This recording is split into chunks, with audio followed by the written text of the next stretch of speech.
niektoré ženy majú tendenciu obliekať sa podľa želaní svojho partnera. A často oni cítia, že to nie je úplne možno to, čo by som ja chcela, ale keď on to tak chce, jemu sa v tom páčim, hej. On ma má rád, keď som blondína a tak ďalej, toto často počúvam.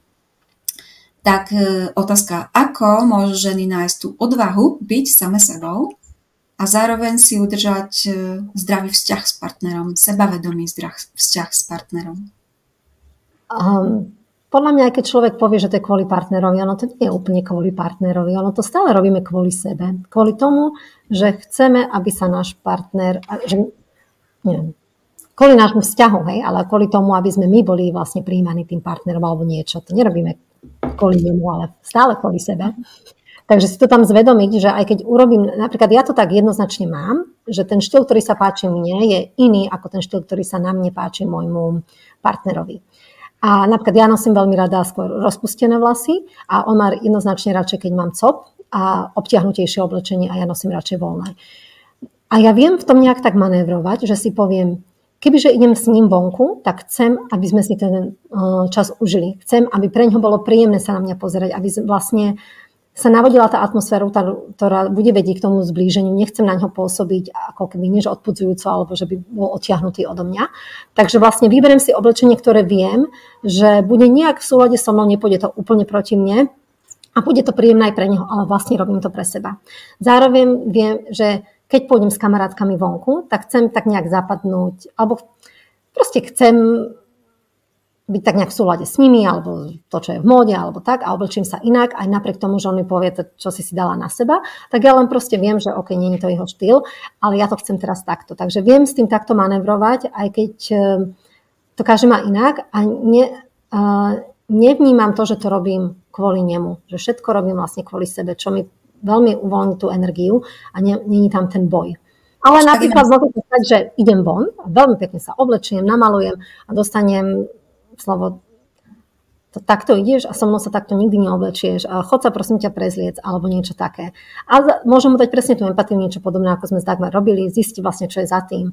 A tým pádom, keď zistím, že za tým je niečo iné, že to vôbec nie je o tom oblečení, že on by si napríklad prijal, aby som sa takto niekedy výraznejšie, krajšie pripravila aj pre neho a prečo vlastne doma ma takto nevidí alebo niečo také, že by ma rád takto videl, že je tam skôr ľútosť nad tým, že ma takto nezažíva viac, tak to a trošku možno závisť, že pre niekoho sa takto oblečím a pre neho nie. Tak to nie je o to, že teraz musím zmeniť ten štýl alebo seba, ale že za tým je niečo iné. Takže to mi zase umožní ísť v súlade so sebou, ale aj s ním. Takáto poznámka môže posilniť váš vzťah v konečnom dôsledku, keď dobre pochopíš, čo vlastne ti tým chce povedať.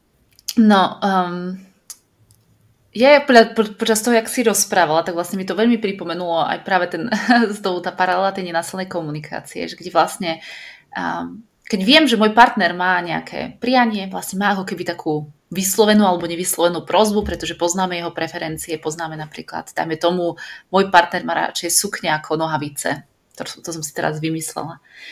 A vlastne tak, ako to v nenásilnej komunikácii býva, vlastne my máme ako keby také viacej možnosti reakcie. My sa môžeme rozhodnúť, ale že sa podvolíme, že vieme, OK, toto má rád partner a my sme ako keby tie dobré žienky, ktoré plnia predsa partnerové želanie, lebo to sa má, to sa robí, tak to treba.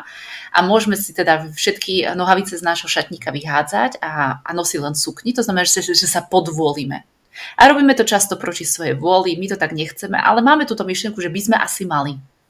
Druhú možnosť, čo máme, môžeme povedať, no určite, keď ty máš rád sukne, ja budem nosiť nohavice a vlastne byť v tej rebélii a povedať si, že OK, ja teraz budem vždy nosiť nohavice, aj keď niekedy možno na ne nemám chuť a mám byť chuť ženskejšia, tak aj just si ich nedám. A potom sa vlastne môžeme na to pozrieť očami, vlastne tá tretia možnosť je pozrieť sa na to očami nenásilnej komunikácie, ktorá hovorí, že vždy, keď zareagujeme na prosbu druhej osoby tým, že sa podvolíme, alebo že sme práve v tej represii, že povieme nie a just nie, že vlastne v tej opozícii, tak vlastne to, čo sa deje, je, že trpí náš vzťah. Pretože náš vzťah posilňujeme vtedy, keď je v našom vzťahu tá dobrovoľnosť, keď je tá stojí v tom popredí, tak jak Miška hovorila. To, čo by som chcela v našom vzťahu mať, je vlastne tú ochotu a radosť z toho prispieť k naplneniu potreby niekoho iného. A v nenásilnej komunikácii sú na to aj vlastne podmienky, alebo učíme, že kedy my vlastne máme chuť naplniť niekoho potreby. No vtedy, keď sú moje potreby naplnené, keď práve mi v tom nič nebráni, keď práve mám chuť si obliecť tú sukňu a mám chuť vidieť tú radosť z toho, že tvoja potreba je práve teraz naplnená. A to neznamená, že vyhádzam všetky nohavice z môjho šatníka, ale to znamená, dnes práve sa cítim fajn a chcem prispieť naplnenú tvojej potreby a zajtra práve budem chcieť, pretože moja potreba pohodlnosti bude v popredí a vtedy k tvojej potrebe neprispejem. A to je úplne v poriadku. Vlastne s tou dôverou, že na náš vzťah má oveľa väčší negatívny efekt to, keď niečo robím z tej pozície, že sa podvolím alebo rebelujem, ako to, keď niekedy na nejakú prosbu poviem nie. To znamená, keď ja sa chcem starať o náš vzťah, tak sa starám o to, aby som robila veci dobrovoľne. Nie preto, aby som niekoho iného urobila šťastná.